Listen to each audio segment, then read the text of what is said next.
Thank you for listening to Lone Star Community Radio. This program was broadcasted and recorded live from the LSCR studios in downtown Conroe, Texas. Lone Star Community Radio is supported by listeners like you. Donate and sponsor today. For more information on getting involved with Lone Star Community Radio, contact us at lscrstudios@gmail.com or visit us online at www.irlonestar.com.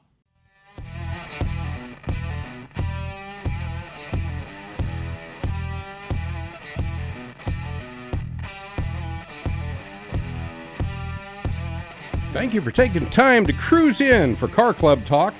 And welcome to our home in the Lone Star Community Radio Studios, housed here in Conroe Tower, right across the hall from the Conroe City Council chambers. And Robert, I noticed tonight they're not meeting over there. No, they're not. So I can't look in the window and stare at them before I come in here. So. Yeah, and you can also take their parking space. No, I did. I think I took a parking space, but everybody's gone out there. So, yeah. Hey, I'm Randy Weldon. Robert Helmer. Robert Helmer, you're our host for today's event.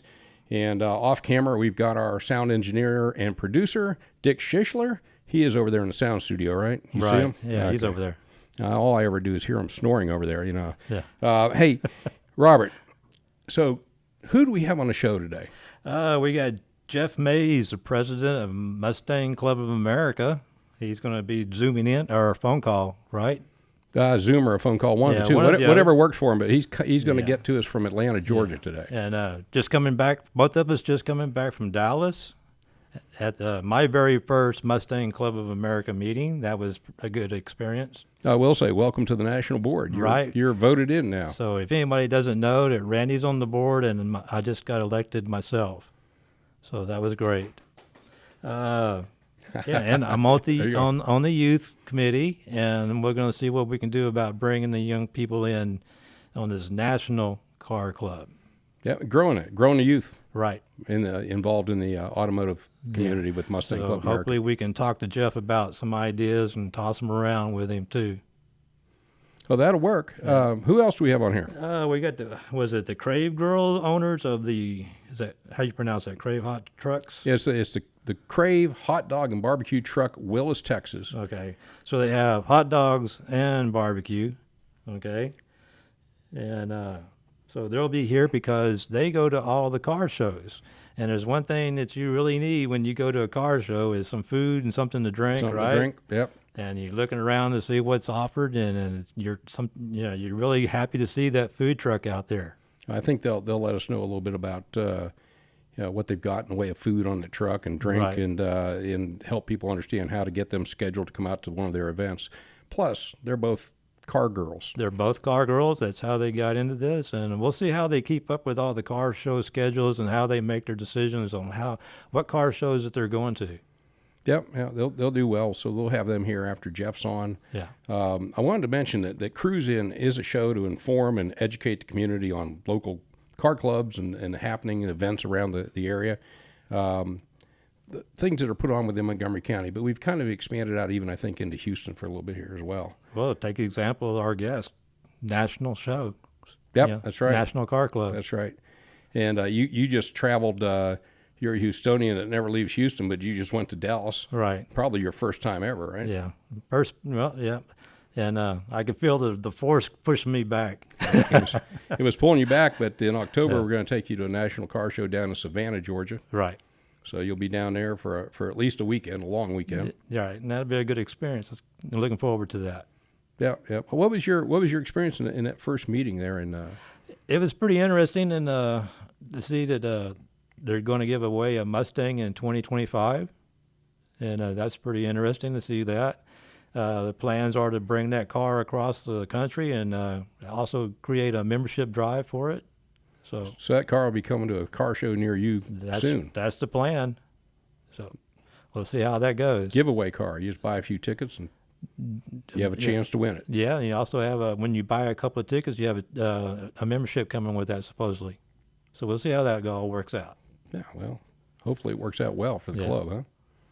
Yeah. What have you had happen today? Because I've got a crazy story for you just before I came up here. Well, that's one of the things I was going to bring up too. Was look how hard it's been to get in the studio for the last couple of weeks. We've had a hurricane, no power for a week, and now we got rains for flooding going on. So yeah, it's been difficult to get in here. Yeah, I was trying to go to Vernon Wilhelm's house last night. I bought a car from another Mustang, and so the freeway was at a dead stop because of the rains.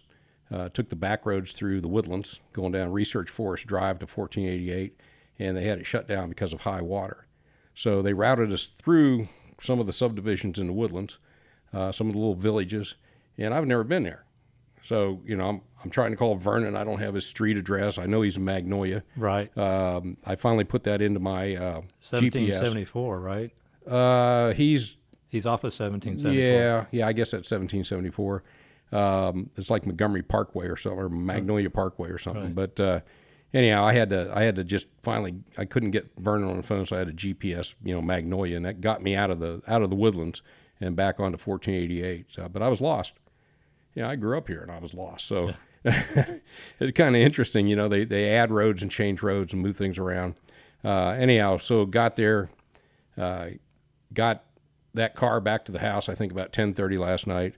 And for those of you watching, I was about 10 minutes late getting to the studio this afternoon.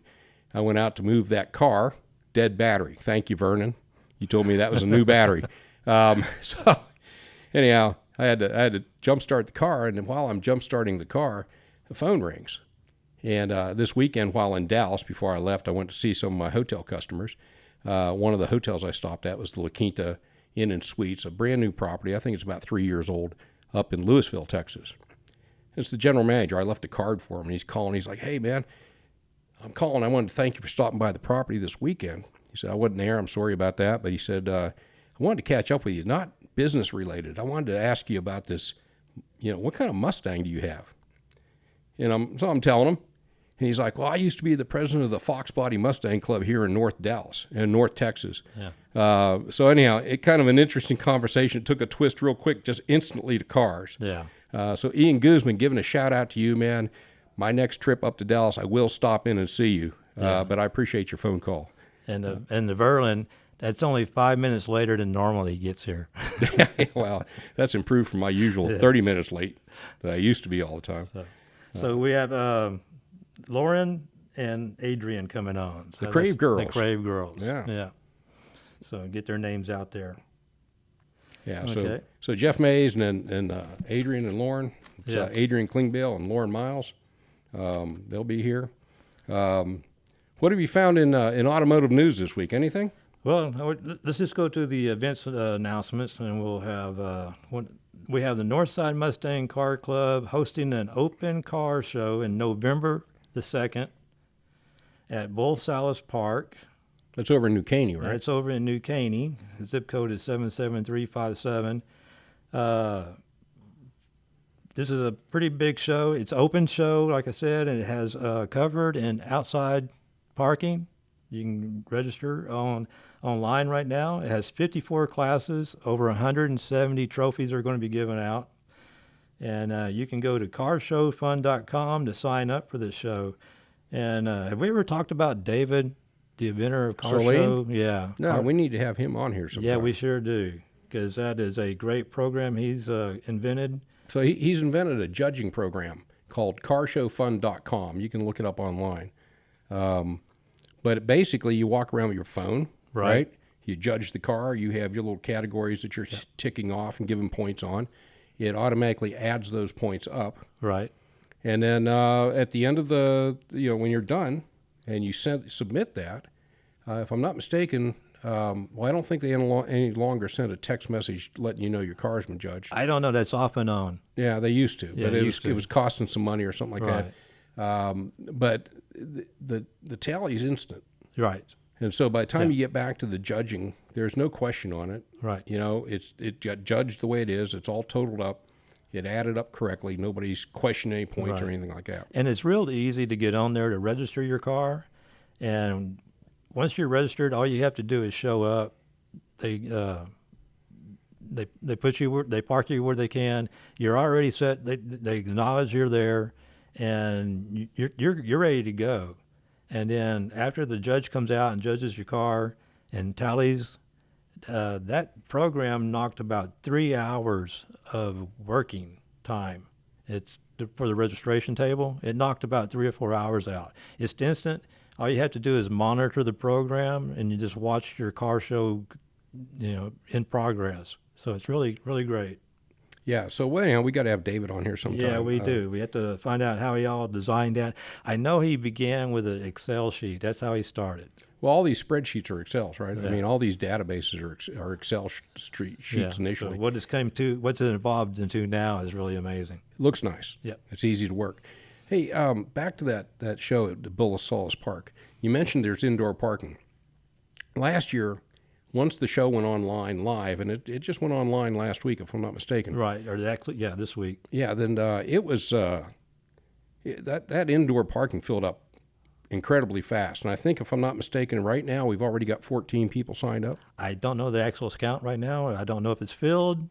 No, that was last night, so it's not filled yet. But if you're looking at going indoors with your car, you need to do it now. Better sign up quick. Yeah. Next one we got is a Texas Elite Auto Showcase, and that's going to be in August 10th and 11th, and that is going to be at the NRG Park. And that's going to be something, it's new. It's Steve Green, who was part of Autorama, this is his baby, and this is going to be the first year for it. So we're going to see how Steve does. We wish him the best. And so if you want to be at the show, contact Steve Green, and give you an idea. The best of shows, the best of trophies, are going to be $1,000 giveaways on each one of the classes. So Steve's with the C10 Club. Is that Well, club Steve's a part with of this? Also Relax Atmosphere. That's the actual club that takes care of this. Okay. Do you have a way for people to get in touch with him there? Yeah, we're going to see right here. Texas Elite Auto Showcase.com. Steve Green, 713-515-7667. And isn't that going to be held at like NRG Stadium or somewhere? NRG Park. Yeah, NRG Park. And what are the dates on it? August 10th and 11th. So coming up really quick, just a couple of weeks. Yeah, I found out also that the person that actually decided to put the show on is, I don't know the gentleman's last name, it's Craig. His first name's Craig. But he owns a chrome shop over, I believe, in Galena Park area. He used to go to Autorama all the time. I met him there. Really sharp guy. Really knows his stuff. So anyhow, he's well respected. It ought to be a pretty good show. It ought to be a good turnout. I'm waiting to see how it all turns out and how it's working. Yeah. What else you got there? Anything? And then we also have a cruise to the Sam Houston National Forest, August 24th. And that's going to be hosted by Northside also. And they're going to meet at Brookshire Brothers in Montgomery, Texas. So now that's open to all makes and models. Yes, open to anybody. Open to all makes and models. And they're meeting at Brookshire Brothers in Montgomery at 8 o'clock on August the 24th. So that sounds like really fun going through the National Forest. It's been fun in the past when we've done it. I know that. Yeah. So that's another Northside event, but again, open to all makes and models. Don't care what club you've got, what car you've got. Just come on out and take part. And I did a little search around the area clubs in Montgomery County, and there's a couple that we really like to hear from. And maybe they're watching, and maybe and if somebody can give a shout out to them and tell them, hey, we'd be interested in having you over here. One of them is the Conroe Mopar Club. Now, the only thing I can find on them is Facebook, and they're a private club, so I just send them a message. So waiting to hear back. The other one is the Conroe Muscle Car Club. So if anybody's out there who knows about them, we'd love to hear from them. And 105 Cruisers. Everybody knows where to find them. That's off of the Brookshire Brothers also. Out in Montgomery. Yep, out in Montgomery. You'll go out there on a Friday. I think it's a Friday night, and you can find them. I don't know if it's Friday or Saturday, but yeah, they're out there over a weekend. Sometime. Right. When you see a bunch of classic cars, you know that's who it is. Also, we're having to reschedule Randy of Nifty 50s. We're rescheduling. He couldn't make it during the storm and all that. Yep. So that'd be future guest. Yeah, and Dana Pritchard will be back on at some point too. And I got while we were sitting in the Mustang Club of America meeting on Saturday, I saw a post from Dana. I called and talked to her. After something like 27, 28 years, the hurricane kind of took her out, and she had to close down Woodlands Performance and Suspension Company. Right. Yeah. That was I know that's a sad announcement when I saw that. She didn't have any children. That is her child. Right. So it's really hard on that one. Yeah. But she's still going to do the cars and coffee in the Woodlands. She's always been about giving back to the community. And Right. So, yeah. Yeah, because we definitely don't want to see that go away. No. But we'll get Dana here in the studio with us at some point in time. I may have to pick her up and drag her out of the shop from selling off all those parts that she had. Yeah. And before November, we'd like to have Berlin from president of the North Side over here and tell us about the show before it starts. We got to get him to slow down a little bit. He's been traveling in and out of state a lot. So. Yeah, but we'll get him slowed down at some point in time. I think he's going to Missouri this weekend or something. Yeah. High school reunion, I don't know, something like that. So I wouldn't know anything about those high school reunions. Okay. Just the last one you were Just at. the last one I was at last week, yeah. 2 weeks ago. They want to invite you from the one you went here. Well, they know me a little bit better than the folks up there have early memories of me. Yeah, like Miss Jean. Oh, yeah, we don't want to tell that story. You don't want to tell that story? Okay. Let Jean tell that when she comes to the studio. So, okay, yeah. So we're waiting on Jeff Mays, right? Well, Jeff will be coming in here shortly. We'll have him do that Zoom call. Excuse me, y'all. So, yeah, Jeff will be here in just a little bit. I guess it's time for us to bow out here and go to a little bit of a break and acknowledge some of these other shows. This is Cruisin Car Club Talk on Lone Star 104.5 and 106.1 FM. For those of you interested in joining us from around the globe, we can be streamed over the internet at irlonestar.com, on Facebook, or on YouTube. I'm Randy Weldon. Who are you? I'm Robert Helmer, and we'll be right back.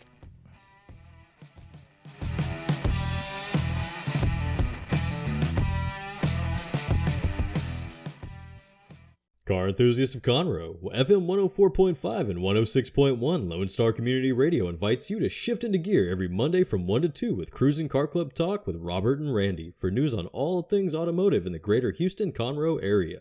Can't make a live show? We've got you covered. You can find all of our uncut content, including full episodes on Spotify, iTunes, Play Store, YouTube, Facebook, and irlonestar.com. Again, that's Mondays 1 to 2, Cruisin Car Club Talk with Robert and Randy. See you there. We are back with appreciation for you spending your time to cruise in for Car Club Talk with Robert and Randy. Our guest this segment is Jeff Mays, the president of the Mustang Club of America. Jeff is zooming into us from Atlanta, Georgia, where he lives, and actually where Mustang Club of America was originally started in 1976. That is correct, in Stone Mountain, Georgia, in March. And was it March 9th? Or March? I think it was March 9th. Yeah, March 9th was the first production car. That's when it went into production, the Mustang. So, on my birthday. Well, happy birthday. Yeah, well, thank you, man. So Jeff, we've got Robert in the studio. I guess you can see Robert from where you're at. I can. Hey, Robert, how are you? Doing good. So he just got elected or approved by the board of directors to be a national director for us on the Mustang Club of America. He was talking about being on a youth committee. So we'd like to talk a little bit about Mustang Club of America, the various regional clubs that we have. We want to talk about national shows. We just approved 2 of them this weekend. And some of the things that the committees are actually set up. And by the way, if you would kind of cover what any MCA member, fully paid member or digital member, can actually serve on the board. That is correct. If you are a member, you are allowed to run for the board of directors. If you're a regional director with a regional club, then you're allowed to run for the board, but you also have the opportunity to run for the executive committee. But you have to have served in that term for a minimum of 2 years. But any member can run for the board. So look, these are just car guys, right? Yeah, we're all nothing. We have a passion for the Mustang. Right.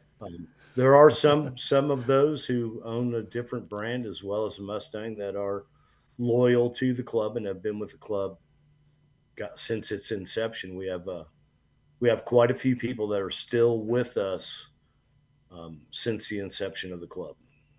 I had a chance at Barber Motorsports Park during the 60th anniversary to interview Bill Dillard, and I'll never forget Bill because his membership number is 007.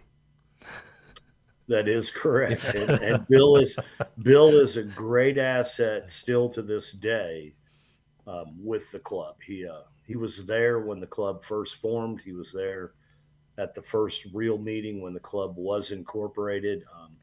To this day, still tracks a car, and I'm not going to say how old he is, but he's up there. But he's very active with the club, and he's very active with his regional club as well.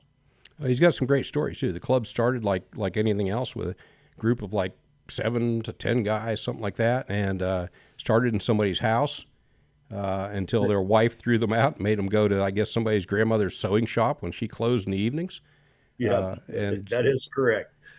They started at Stone Mountain with a little car show, and then once it turned into the club, they were at one person's house, and they conducted all of the business there, putting the Mustang times together and everything else. And as membership grew, they more or less outgrew the space, but they outgrew their welcome with everybody that was attending for meetings. So. And that's when they ended up in the sewing shop.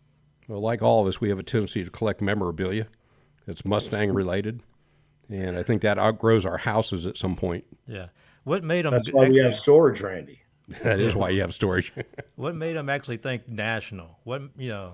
It's one thing to be a local or state club. The Mustang Club of America is national, and y'all have shows all over the country. So where did that idea come from?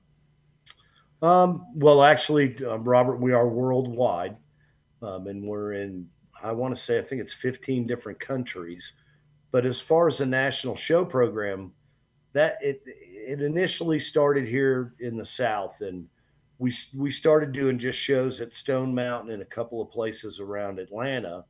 And as the regional clubs grew, and if you go back and read the history, the first Tennessee club out of Bristol is actually the first chartered club. But it was a neck and neck thing with a club called Georgia Regional Mustang Club that's here in Marietta. And when First Tennessee came on board, they moved a show to Tennessee. And as the regional clubs started joining in and the chapters, we got bigger, then we started moving the clubs around the country, or the shows around the country. And the clubs expanded after that. Correct. They have. We're, as you well know, Randy and Robert. I don't think we brought a club in at this last board meeting, but typically we bring in 2 to 3 clubs a year to the organization as regional clubs. Some of the older clubs are dwindling in membership, but they're the older generation and the younger generation. They're getting together. The older people are now understanding what the younger guys are about, whether it be modifying their cars or whatever. It's still about keeping the hobby alive, Right. And the dream of, Right. or the goal to keep that regional club alive. Yeah. First Tennessee will be 50 years old in 2026, along with Georgia Regional, when the MCA actually celebrates its 50th birthday. Are you So seeing same year. Are you seeing a flux where what car clubs you lose, you're gaining the same amount? So it's kind of like staying even. Yeah, that is true. And then we have some younger people that are actually have the ability now, where the older folks are, they're listening to what the younger guys have to say in the regional clubs. We've got something like used to be 173 clubs worldwide now. Yeah, it's somewhere between 173 and 185. We might have had there's somewhere that average is somewhere around 180 clubs. Yeah. That's a lot. Got to mute your phone, Jeff. Yeah. So how many total I need members? to put it on stun, Randy. So how many total members? How do they do what now? No, how many members total do we have now? We have right at 15,000 members. And that number goes up and down. There are some people that join the club and will stay with the club for a certain amount of time. They utilize X Plan, which is one of the biggest benefits of being a digital or a standard member with the club. So we've been hovering in that 15,000. We've been as high as 18,000 members. And obviously, the lowest numbers go back to when we were in our infancy. But usually and typically around an anniversary event for the car, the birth of the car, those numbers rise because we get so many people to come in from outside of the U.S. and they all want to be part of the Mustang Club of America. Right. Well, let me ask you this, Joe, because this is a big thing for people that come out to their first national show. I don't think they really know what to expect, so that probably keeps a lot of people on the couch. If you could talk to people that are prospective members, because whether you want it or not, we're going to put your face in this recording out there on the Mustang Club of America Facebook pages, so people are going to hear and listen. But so, what should they not fear coming out? Well, they shouldn't fear that they're going to get chastised with their car. First off, Right. your car is judged against a set of standards and a judging sheet. You're not judged against the car sitting next to you in your class. We could have 10 cars in the same class and all 10 of them receive a gold because you are judged against a standard. Right. You're not competing with the next car beside you. Correct. And, at the local shows, some of those, they do a top 25 or something of that sort. But with the national organization, you are judged against a standard. And it has been that way probably since 1980 or so, that we went from judging cars against each other to using a standard that each car was up against that standard. So that's part of the mission statement, right? Which is to basically preserve the history of the Mustang and the fun that it's delivered to everybody. But part of that is the how the correctness of the original generation of cars, things like fit and fitment when they've taken it apart, put it back together, stuff like that. Well, yeah, that's correct when you get into the concourse classes or unrestored or thoroughbred. But we have a class for everybody, whether your car is modified, occasionally driven, or daily driven, where fit and finish and correctness aren't the top of the chart with that. That's all about cleanliness and how well you maintain your car, basically how clean it is. When you get into unrestored, it's about 75% or better on original paint, and then all the original rubber products in that, which really is an in-depth judging sheet when it comes there. But we have something for everybody, including in the modified classes, where you can include your undercarriage or you can exclude your undercarriage depending upon whether you've done suspension work or something of the sort. And for the Salines, the Roushes, the Steedas, and all of those other post-title work cars, we have a specialty class for those vehicles that you are judged the same way against a standard, but you're able to show your car in that specialty class. And we just changed a rule at the not this past meeting, but the meeting prior, that if you want to move one of those particular makes, models into the concourse class, you have to have the documentation. Because so many of those cars, like with the Roush Stage 1, Stage 2, Stage 3, you could add options or take options off. But Roush, Saline, Shelby, they don't keep a documentation or a record of a window sticker like we do, or like not us, but Kevin Marty does for Ford Motor Company, where we know how your car was built, or a 401A package tells you Right. had this option and that option on the car. Right. So what? How do you judge? Just this is a popular topic with Robert. How do you judge those EVs? Oh my God. We've got the Mach-E, man. It's listed as a Ford Mustang. And we do have a class for the Mach-E. Yeah, I know. Everybody's starting to add the class. Well, it's one of those things. I mean, Ford calls it a Mustang, and we wrap our arms around it, and we embrace that it is a Mustang. And The first 2 years when it came out, it was judged under President's choice for cleanliness, obviously. And now we have a judging sheet on it, although we had to go and modify the judging sheet because we have a what do they call it? A frunk? Is that the Yeah, a name? frunk. That's right. So, and we don't have a motor anymore. Might So as well we've call it a had to, boot. yeah, but we've had to change how the rules were on those vehicles. Now you have 4 doors and 4 jams and some other stuff. It's similar to, it's an SUV more or less, Yeah. but it's named a Mustang. So we had to move points around and some other stuff. It wasn't a huge hurdle, but we do embrace the Mach-E. And we actually had one 2 years ago that actually showed up in California as a modified car. As a modified. Yeah. How'd that work? The guy had done all types of stuff with his brakes and calipers and had put wheels on it and had hand sewn a bunch of stuff into the interior and the seats, the upholstery, floor mats. So it wasn't performance-wise; it was visual-wise. It was modified. Right. Well, and when you look at a regular modified car, if you're under the hood, yeah, you're going to see performance stuff, but you also see changed wheels, painted Brembo brakes, Right. Suspension pieces, and that kind of stuff. So we do have the ability to fit those into that modified class as well. It's interesting. Jeff, this last meeting that we were at was probably one of the more productive ones I think that we've taken part in. One of the as national director meetings, but we approved a giveaway Mustang that will be launching sometime this year. Right? As soon as we get the order form and we're able to order the car, we will take file photos of the car and we will launch that program. But yep, it will be a giveaway of a 60th anniversary convertible, which they're only making 1,965 of. 1965, we'll have one of those for everybody.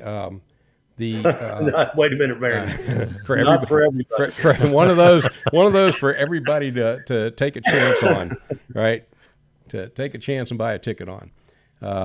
That's exclusive, I believe, of MCA board members. They're not allowed to take part in that.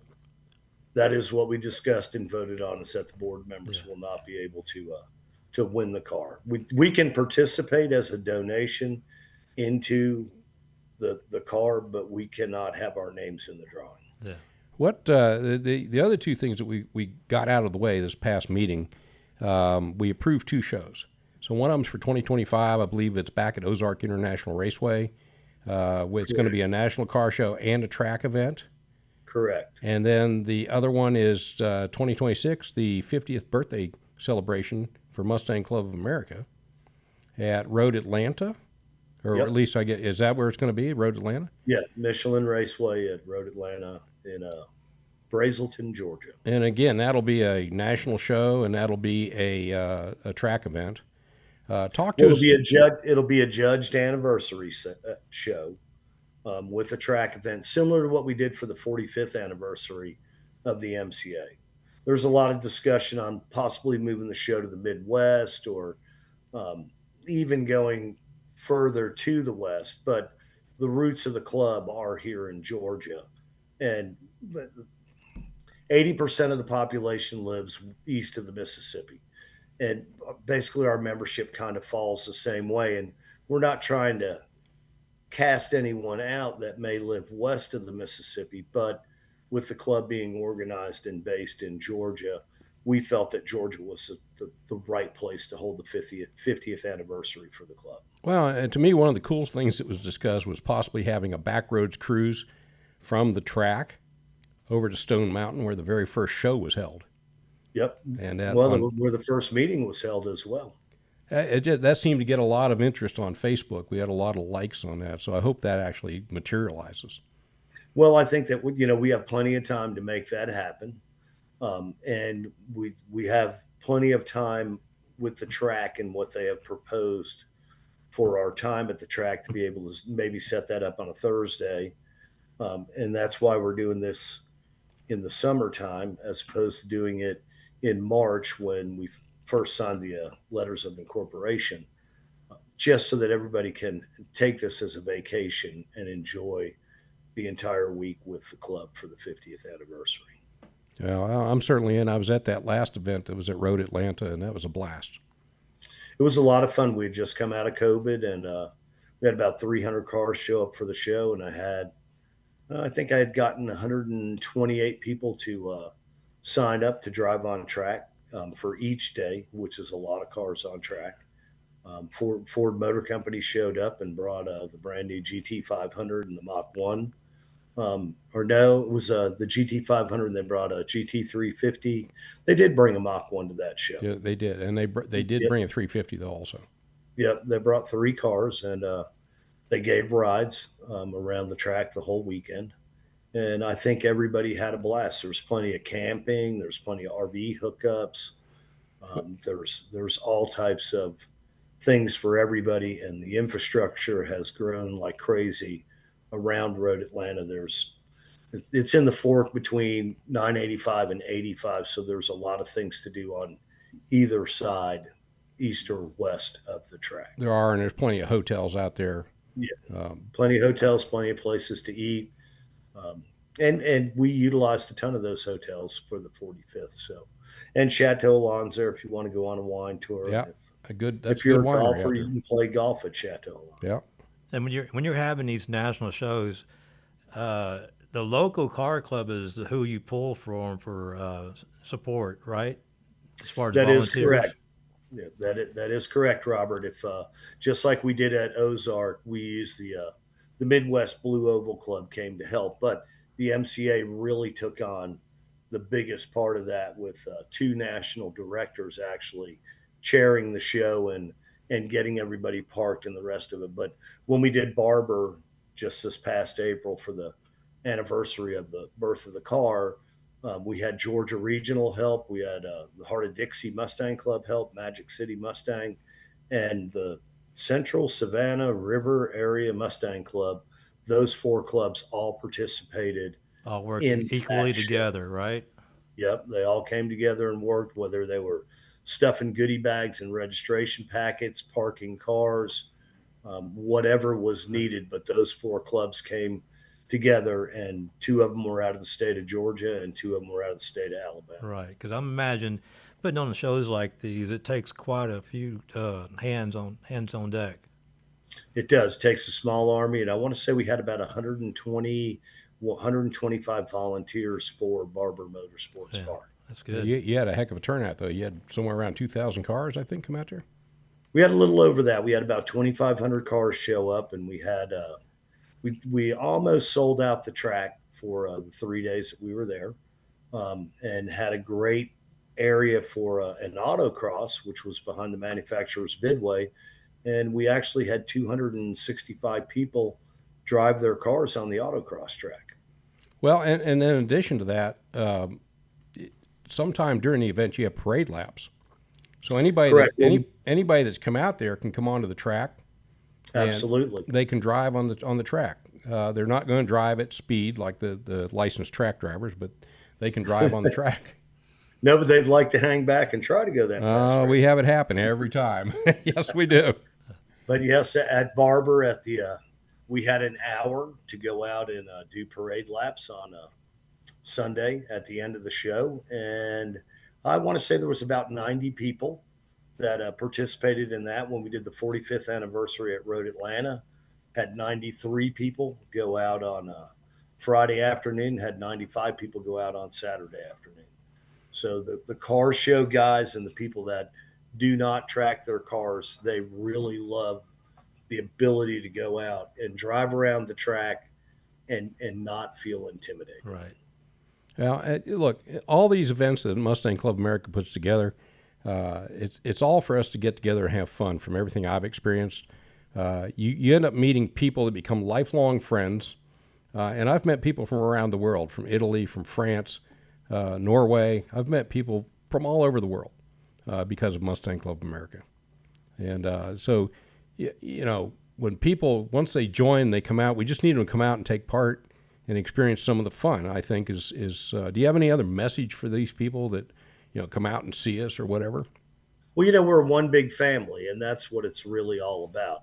I mean, we're here for, the preservation of the hobby and everything that the car stands for. But what we truly are is a family. And like you said, with lifelong friendships. I mean, I know people all over the country just from being able to travel around to all of these national shows from coast to coast and from north to south. It's amazing. And there are a lot of people that base their vacations around our national show program just so that they can see their friends and be with them. And we're not talking about the older people that are retired. We're talking about the younger guys that show their cars in the modified class or in the specialty class. They come out because they are able to get together for a week of vacation and their families get to spend time together. Well, I remember you were coming back from a show in New Hampshire one time, and and your truck broke down in, I don't know where, Connecticut or somewhere along the route back to Atlanta. Massachusetts. I was in Massachusetts. So you didn't get very far at all. No, I did not. But your truck broke down, and another member from a local club came out and helped you get to and from the Ford dealership, get the parts you need, and helped you take the truck apart and put it back together. A gentleman came down from New Hampshire and brought all the tools, and we disassembled the whole top end of the truck to get to the part that we needed to replace. And it broke on a Sunday evening, and he left me all the tools. And I walked across the street to AutoZone just to get parts cleaner because that had something to do with my time, because I couldn't get the part until Tuesday because it was a Ford only, international harvester part only. Couldn't get it till Tuesday, and that gentleman actually got the part out of New Hampshire and carried it to the guys that were at the show field that were there to break down the four-post lift that we used at that show. And then they actually brought the part to me and helped me install the part. And there were 3 or 4 ladies that got together and brought us a food basket and the rest of the stuff for Debbie and I while we were stranded in the hotel room. It's one of those things. I've heard this story over and over and over with different MCA members who have made friends going to these national shows and take part in these national track events. They break down, which is going to happen with a vehicle, and somebody locally will show up and help them out, and they don't leave them stranded. They did exactly what they did with you and Debbie. Well, we had the same thing happen at Ozark just here back in May. We had a gentleman drive all the way from Washington State in his turbo 87 or something. He had an SVO car, and he drove all the way to Ozark just to be able to put his car on the track. And when he pulled into the parking spot, he came in, he did registration. He drove through registration, did his tech with us. Everything looked great. He drove over, got into a parking spot, put his helmet on, was going to go out on track, and his drive shaft, the U-joint, had dropped one of its bolts. Yeah. And 12-point bolt, no tools with him whatsoever. And there was 45 other guys that were there running their cars on the track, and they all got together and got his car up in the air and Loctited his bolts back in, and off he went, and he had a blast on the track for the day. Yeah, I actually had a chance to interview that guy, and a pretty wild story, even on the trip over, where I think there were 3 or 4 of them traveling together. But he was excited like a little kid. He was just happy to be there. So he was very excited, and he was happy that everybody came and helped him out so that he could fulfill his dream of driving his car on the track.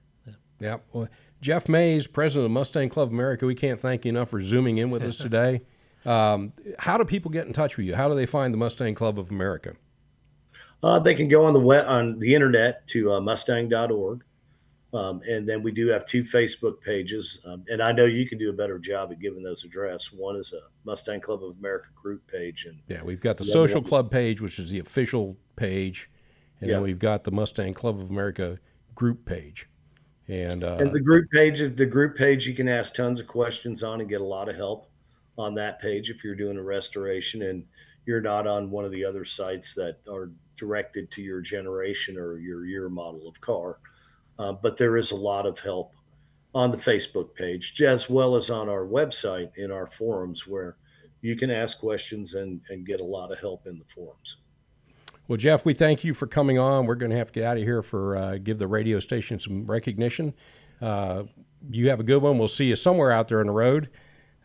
This is Cruisin' Car Club Talk on Lone Star Community Radio at 104.5 and 106.1 FM, or for those of you interested in joining us from anywhere on Earth, we can be streamed over the internet at irlonestar.com, on Facebook, on YouTube.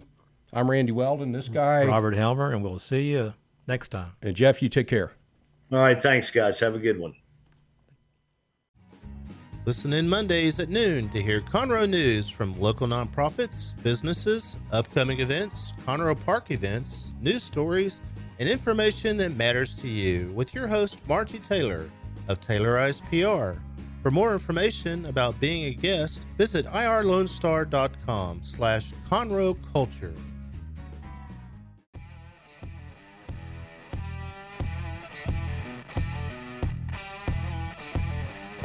We are back with more Cruisin' Car Club Talk with Robert and Randy. And this segment, we've got the Crave Girls, who own the Crave food truck out of Willis, Texas. I think it's Crave Food or Crave, what is it? Hot dogs and barbecue. Crave Hot Dogs and Barbecue? Yes, sir. Willis, Texas, right? Mm-hmm. And what's the website where they can find you? It's iwantcrave.com. iwantcrave.com. Mm-hmm. And they just go to Willis. Yeah, there's a place on there that says locations, and then they can see all the locations that they have, and there is a Willis location or Texas location, and then you just go down to Willis, and there's an actual, you can book our food truck from there and everything. Yeah, go to actual food trucks and then go to Willis. So before we get too far into this, let's introduce you guys. So this is Lauren Miles Hi. and Adrien Klingbeil. Yeah? Yes. I got that right? Klingbeil. Klingbeil. Well, I don't. Never could pronounce much of anything. I always fine. called it Conroy. Yeah. So, anyhow, you guys are the owners of the Crave Hot Dog Barbecue Truck Yes. out of Willis, Texas. Yes, we are. And before that, you were both car people. You grew up in car show families, didn't you? We still are. I'm not saying you're not. But yes, yes, we've both been in the car show for a very long time. I started probably back in my teens when I was introduced to the car show scene with one of my exes, and I've been in it ever since. It's been great. I've loved the car show community. I love the car community. They're amazing. So, Well, I know, Adrien, for you, your mother was into cars, and I mean, as when she was younger and Yeah. first gotten into the workforce, yeah, she actually restored cars. she restored cars. Yeah, She did. And then your dad, Restored them. James, yeah, he had trucks in Autorama and stuff like that. So you guys kind of grew up in this a little bit. We did. What made you decide to jump into doing food at car shows? Because you got hungry out there, right? You know. They saw the need.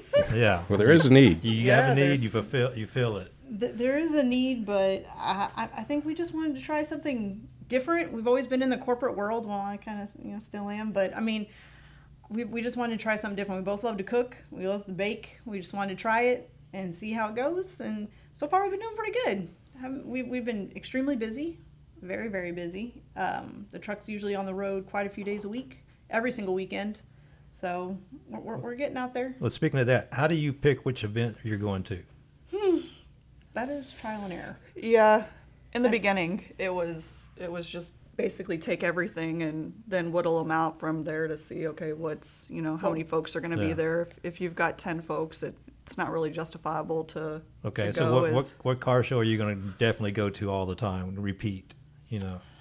Well, so we're on for the NMCC show. When her and I ran the concession stand last year before we got our food truck, we did amazing in that we did really, really well, really good sales. And so we really like doing the Planet Forward with MCOH. If they'll have us back, Mustang Club of definitely- Houston. Yeah, we'll definitely be back at that one.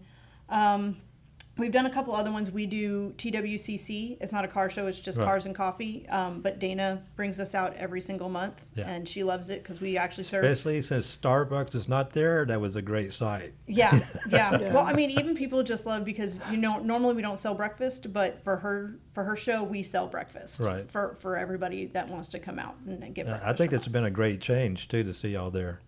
Yeah, we love. I love being out there. I like being out there with her and everybody. It gets me back out there. It's been a minute since I've been out there, so it feels good. I'm not a fan of how early I have to be out there. Yeah, nobody is. That's the number one used to- complaint. Well, come on, everybody Too loves early. getting up at 5 a.m. Yeah. Let me tell you, and especially driving that truck out there at Oh, 5 yeah. o'clock in the morning Yep. is amazing. 5:30 for Randy. Yeah. We've done Palestine. Palestine yeah, was we another won't- one. It was yeah. a little bit of a hike. Yeah, we so won't be doing that one again. We're permitted in the state. It's just some counties require specialty permits, but Palestine was one of those that was a off the whim. Hey, let's try it out. Yeah, it was a 2-hour drive. That was rough.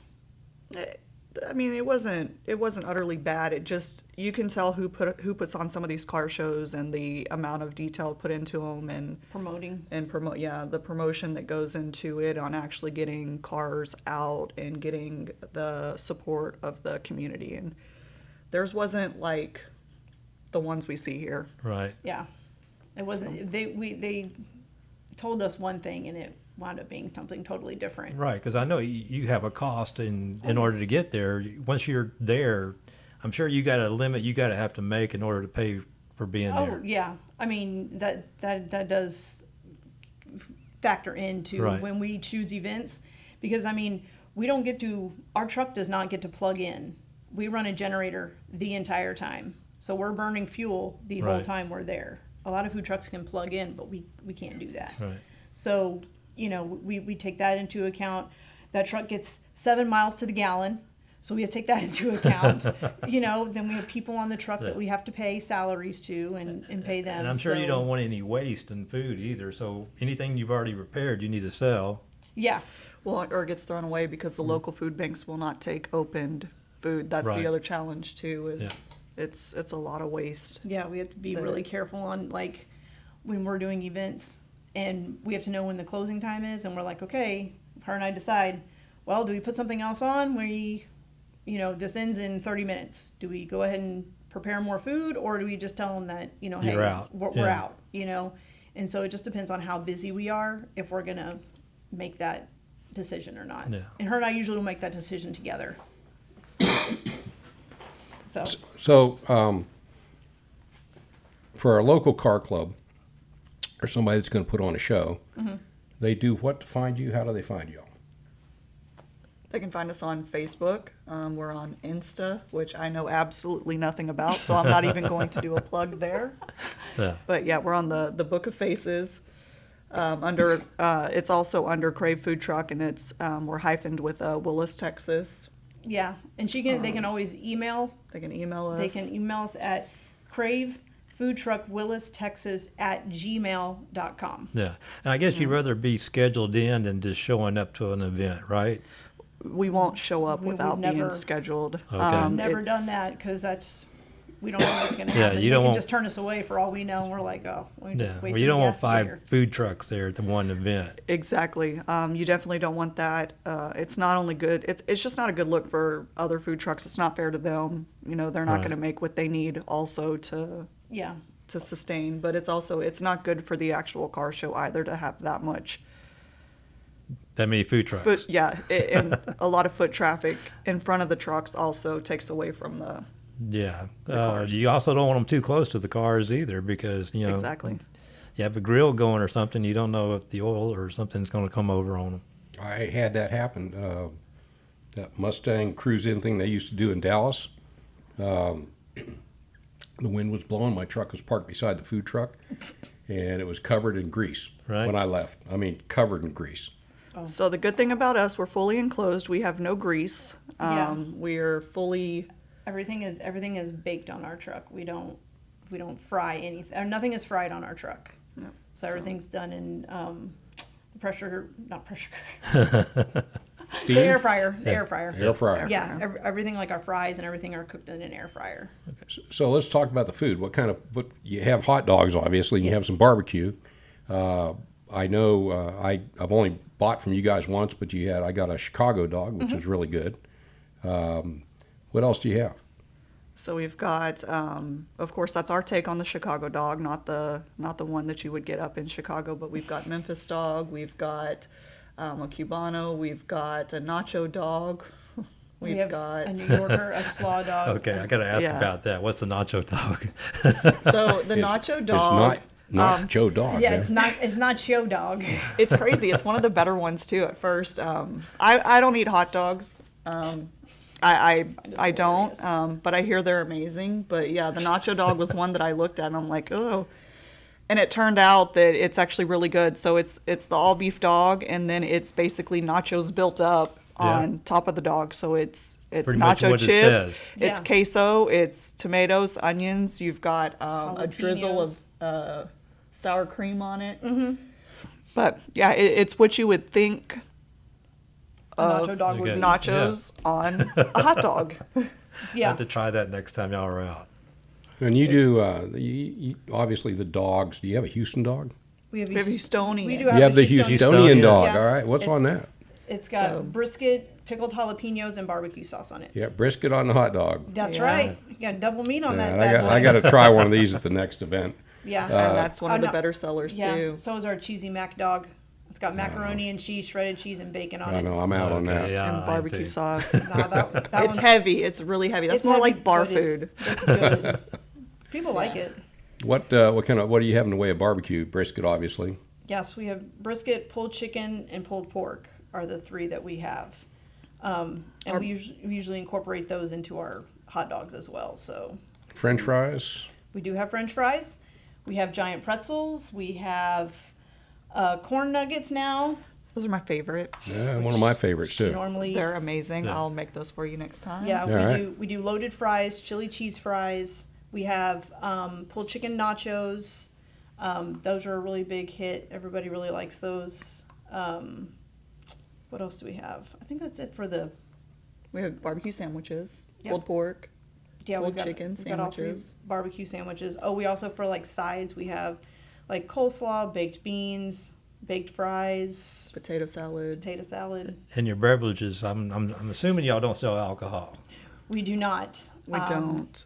That is one of the things on insurance that I was not going to pay for was to have The alcohol license? alcohol on the truck. I was like, nope, no, it's just way too expensive Right. it's too much of a liability. Right. It's a big liability. Somebody leaves and gets in an accident. so, Exactly. So we don't sell alcohol from the truck, but we sell a wide variety of soda. We always sell bottled water, and we've been selling a lot of flavored water lately. Yep. Just trying to keep people hydrated. But yeah, we do sell drinks from the truck as well. Well, how much lead time do people know? You guys have gotten busier. People know you're out there now. I think you've been out there since February. Yes. End of February. So what are you looking at time-wise if somebody wants to schedule you to show up?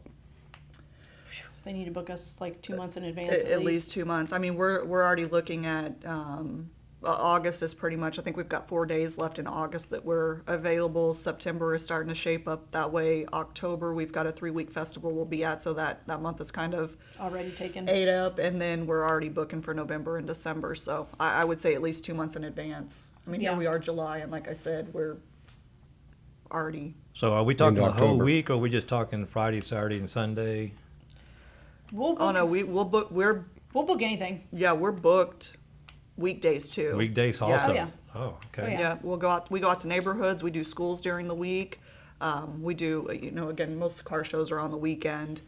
The YMCA car show was during the week, and I think that's the only one that we've done Yeah. We do. like during the week. But most car shows are on the weekend. Yeah, we do bars and ice houses.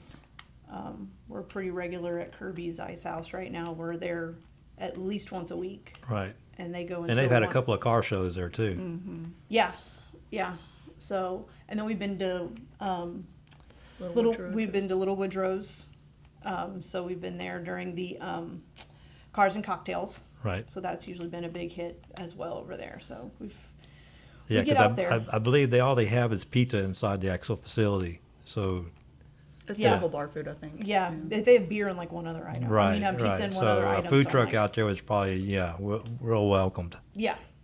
They do have mixed drinks and beer, so Yeah, of you're course, covered on yeah. that end of it. Yeah. Yeah, we don't have to worry about that. But yeah, I think Right. they serve pizza and something else over there. I- I'm not I- sure. I I'll- think giant pretzels. Because I Yeah. think that was the one thing we weren't allowed to sell is giant pretzels over there. Because they Which was sell fine. pretzels. Which was Okay. fine. One less thing in the oven that needed to go in. I was fine with that. One less thing to have to cook. And we make everything usually like the giant pretzels, fries, and everything. We make those fresh to order. So they're not usually sitting in Sitting for a long time Yeah, and they're not underneath sitting the around light. for a long time waiting for someone to come and get them. We make them to order. Well, no, I had to exchange something with Lauren over here. She's like, well, I'll be at Kirby Ice House at this time. So I was there, I guess, a little bit early, unlike me. I know he was waiting on me. I was, But here comes this food truck, and Lauren's driving it. And I'm like, okay. check this out. I mean, you got that thing through a gate that barely fit through, and I was pretty impressed. Yeah, she can impressed pull too, it I in. can't. She won't back it out though. I have to be the one that backs it out. Yeah. So So it's regular driver license only required for this, right? Yes. No commercial license. no, We're- thank goodness. we're right under the weight limit, so we were don't. good. That's good. I can remember being at that Planet Ford show, and one of the Planet Ford salespeople come up and bought a dog. He went back inside. Next thing you know, he's out there. He's buying like for the whole sales floor, you know. Yeah. So very popular food with you guys. Yeah, we were glad that we picked something that was so versatile and that everybody. I mean, it's an American staple, or hot dogs and barbecue. So Well, I mean, except for Lauren Miles, Well, who doesn't yeah, like well, hot dogs. I well, don't. And exactly when she brought this to me, and she was like, "Hey," she's like, "Do you want to partner with me on this food truck and blah blah blah? We can be partners." And I'm like, "Well, what kind is it?" She's like, "Well, it's a hot dog truck." And I'm like, "But you don't eat hot dogs." I'm like, "Are you sure you can't even stand the smell of a hot dog?" She's like, "Oh, I'll be fine." And I'm like, "All right, if you say so." But she will not. That's a good thing. She doesn't eat the product, so I can't. Yeah, I can't fault her for that. She doesn't eat it. Not so. going to eat the profits. No. Yeah, she's not going to eat. She's not eating into revenue, so I'm good with that. Oh no, I'm eating other stuff. She eats the nachos and barbecue on there, but The corn nuggets. yeah, and the corn, our newest addition, the corn nuggets. She does eat those. But yeah, we were. So have you had any car clubs reach out to you and try to schedule you? Actually, we just had one 2 days ago. The Corvette. Sam Houston Corvette Oh, yeah. Club. Yeah. They reached out to us. I need to actually give them a call and schedule them. For, They were actually on our show. They were in the studio okay, a few yeah. episodes back. Yeah. Yeah, they actually called and wanted to schedule us for, I guess, their fall show. Yep. I think we've got something booked though. I think it's the problem that we're gonna have. October 27th, I think is the date. Oh, we'll have to see. I don't think we have anything on there that now because we got rid of Brownwood, but it's fine. But we're also, Vernon got me very quickly for NMCC for their show on November Right. 2nd. November 2nd. Yeah. Yeah, he keeps confirming with me all the time. We're still good, right? Yes, we're still good. Y'all are on the calendar. He, No mu- worries. he must know you here because he's called since we've been on the air. So there's 2 shows in a row he's called me. Oh, geez. Well, it's, he needs to get a hold of you, Randy. He You're a needs very to- important yeah, man. yeah. You know? His gears are burning. Right? That's what's going on. He Yeah. knows you're talking about him. But yeah, I mean, we booked a couple of car shows, but we do a lot of school events. Our biggest one was probably Pack Swim when we did them over at Klein and Klein Collins. That we were really busy with them, so we do a lot of school events as well. Did you do the the Lions Club? We did not do Tomball Lions. Yeah, I think we Tomball. reached out to them. I think we reached out to them, but I don't think they needed a food One truck. of at the time. largest cars, one of the larger car shows around the area. Yeah, I didn't think that they needed one at the time, but we do have a couple of. It's more for Little League though for Tomball. It's not for the Lions Club. Well, you could actually schedule with the Lions Club right now for next year. Right? They've yeah. already got it planned and dated. So Yeah. I'm trying to get in with the one that they do out here in Conroe in February. Convo Cruisers? No, it's the one. The Texas Throwdown. Yeah, Oh yeah, Yeah. I'm trying That's to get that's a in. big show. Yeah. that's a real big show. I mean, I know the guys who run it, so I'm hoping that maybe I'll be able to get in this year. Yeah. I think they had already booked out this year. When I asked them last year, they had already had everybody scheduled. So Well, some of these shows do get big like that, and Yeah. you have to schedule as far ahead. as possible. As yeah, possible, I know. yeah. That's why I'm like, I need to reach out to them before they start booking again. Yeah. So When you go out to these shows, you guys will actually take a certain portion of the profits and give back to the charity that the event's being put on for. And how's that work? So not every event will ask for it, but again, if somebody comes to us with a specific charity in mind, or if that's what they're running their event or their charter after, we will give back a portion of our proceeds based upon sales to the charity of their choice. We've never really picked one of ours. It's solely been based upon the event and what the actual need is there. How's it work? The certain portion of the profits or the gross sales or net sales or? Yeah, we'll do 10% of sales based upon that. If we don't hit 10%, meaning we'll do a straight 100 if we don't make that 1,000, and then anything over the 1,000 we'll do 10% of. Okay, so somebody is putting on an event for charity, line you guys up, and you're willing to take part and contribute back to their charity. Yes. Right. Same with the schools. We do it with any of the school events, any of the their after-school activities. We've never had an HOA that's asked for it. No. It's mainly been schools and some of these car shows. I'm surprised the HOAs haven't asked for it. I think because their residents want the food trucks out there, and it brings people into their community, and they want their houses lived in, and they want to make those sales. So I don't know if they would put those down, but we'll see. We'll see if they change that. If people get their way and they get to defund the HOA, they might change their tune at that point. You know? Yeah. Have y'all gone to any of these new food truck parks where there's like 10 or 15 food trucks? Deacon Baldy's or somewhere like that on 1488. We've looked into Deacon Baldy's. The only one that we've been to, we haven't taken the food truck to any of them, but we have visited some of them. We went to Porky's. Yeah. We did go there. I wasn't like too impressed with the amount of people that they had there, but it wasn't like a big night. I think it was like a Thursday or something, but it wasn't like crazy busy. But they also have like 15 food trucks there too. Right. So it's a lot of competition out there for you to be picked, for someone to pick you, you know? So we haven't really gone and been part of a food truck park yet. And I don't see a whole lot of action out there.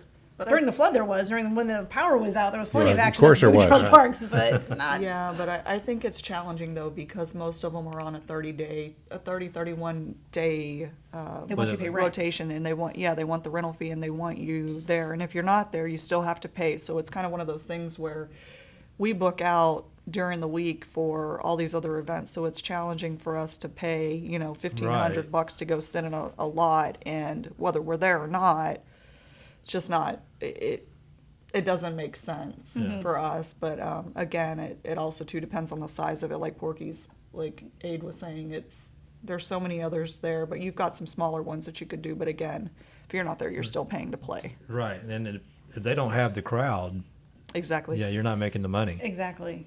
And don't forget, we have to sit there with our generator on the entire time. Right. So some of these other guys can just plug in and they can sit there all day long, but we can't. Well, we don't have imagine that luxury. if you're paying for a spot, they ought to give you electricity and let you plug in, not have to run a generator. Well, we unfortunately, can for like the fridge and the freezers. we can only plug in our refrigerators. That's it. That's it. Huh? Everything else, if we're up and running, we have to be on generator. Nothing else. I think it's just because we have too many appliances on our truck that they can't handle. That's just the the way the amperage. truck's wired up, huh? Exactly. It makes it hard when you've got all this other stuff on the truck and trying to keep everything going, and then it's just not our appliances. We also have lights, our internet, our POS system that we have to have. Like all of that still has to all be able to be plugged into as well. Stay away from CrowdStrike. Don't worry. You don't have to worry about that. Hot dog roller. Yeah, I mean, we've got bread warmer, hot dog. We've got the air fryer, like industrial, it's huge. We've got the fry warmer, which it puts up a lot of heat. Takes a lot of Juice. Yeah, then you got the Juice. AC going out in the Yeah, truck, then we have right? both of the AC units on high all the time. and this lovely Texas heat. Yep. Yep. You'd have been really good to have a shower during the hurricane or after the hurricane for people. Because he and I were without power for like 8 days, and we were still in here. It's so hard though because you've got to be able to, because Aid didn't have power. We didn't have power selfishly we had power, but Yeah, I didn't have we're power for 7 days. connected to a home generator. But it's not like where we could just go plug up the truck and then it's you kind of, for me, I don't want to speak for Aid, but in the back of your mind, you've got to try to keep the food good. But then again, you don't want to make people pay for something when they're already going through a rough time, and then it's challenging because you invite people over and then it's like, okay, well, we only have enough food for X amount, and then you have to turn people away. So it's also drawing the line between how to make sure that you've got enough to feed the community, and then also you're not. Yeah. Yeah. During that time, did y'all do something like that, to where y'all just say, hey, we're going to turn the truck on and cook for everybody? We were, but then I was going to go out and do that. I was going to set the truck up somewhere because the food truck parks were insane. Like, everybody was trying to find food. So I was going to go set the truck up, but the problem was that I didn't stock up food on the truck before the hurricane. Right. And so then we didn't have a whole lot of food on the truck. But then literally like 3 days after that, we were at Kirby's, and I knew that was going to be, I know how much food we need for that because we have been doing it for so long. So I want to make sure we had food because I couldn't go buy food anywhere. Right. Because everybody had no cold food. So I was like, well, I guess we're just going to have what we have, and we're not going to go out and feed people, because I was like, we need to feed Really didn't have our people that are actually going to like pay Right. to eat our food. So we didn't do that. But I mean, Darren and I, we hooked up the generator to the house from the food truck and ran the house off of that. Ran the house off the generator off the food truck because we ran into a problem. We couldn't find gas Right. for the regular generator. So we were like, oh, there's plenty of diesel. So we wound up Using the diesel generator. using the diesel on the back of the food truck. We just backed it up into the driveway and hooked all the appliances up to that, and it kept all the refrigerators running the whole time. So we were good. Yep. Well, guys, we're gonna have to get out of here to give some recognition to the station. But Adrien Klingbeil and Lauren Miles, we appreciate you coming into the studio. These are the Crave Girls, and what's the name of your business? Crave Hot Dogs and Barbecue. Willis, right? Willis. And how do they find you? They can find us through email, which is cravefoodtruckwillis@gmail.com, or they can always give us a call on our business line. It is 832-579-6713.